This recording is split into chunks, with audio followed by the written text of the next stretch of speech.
মনের মানুষ। গ্রামের নাম মাকঞ্জপুর। চারদিকে সবুজ ধানক্ষেত, মাঝখান দিয়ে বয়ে গেছে ছোট্ট খাল, যেখানে সারাদিন পানকৌড়ির দল ডুবসাঁতার কাটে। এখানেই জন্ম রূপা আর সবুজ। ছোটবেলা থেকেই তারা ছিল দুজন দুজনার প্রাণের বন্ধু। একসঙ্গে গাছ থেকে আম পাড়া, বিকেলে খালে মাছ ধরা, সবকিছুতেই তারা ছিল অবিচ্ছেদ্য। কিন্তু সময় বদলায়।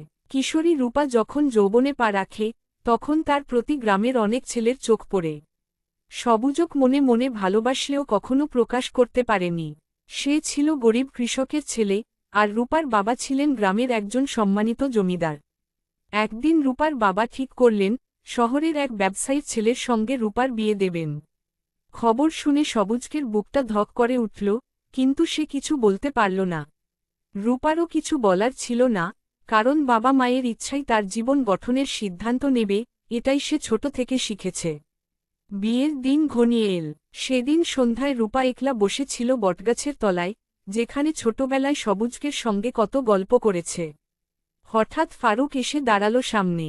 তুমি কি সত্যি চাও এই বিয়ে হোক?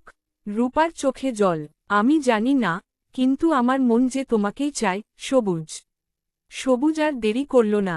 সে গ্রামের মুরব্বিদের কাছে গেল, তাদের বোঝালো যে ভালোবাসা মানে আত্মার বন্ধন, যা ধন সম্পত্তির মাপে বিচার করা যায় না।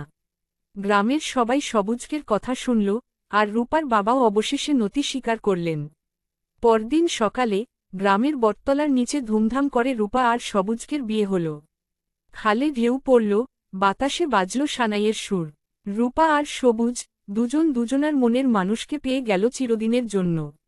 আজকের গল্পটা এটুকুই। আপনাদের কাছে চাওয়া আমার একটা লাইক, কমেন্টে এবং একটা ফলো করে কমেন্টে গিয়ে বলবেন পার্ট 2। ধন্যবাদ।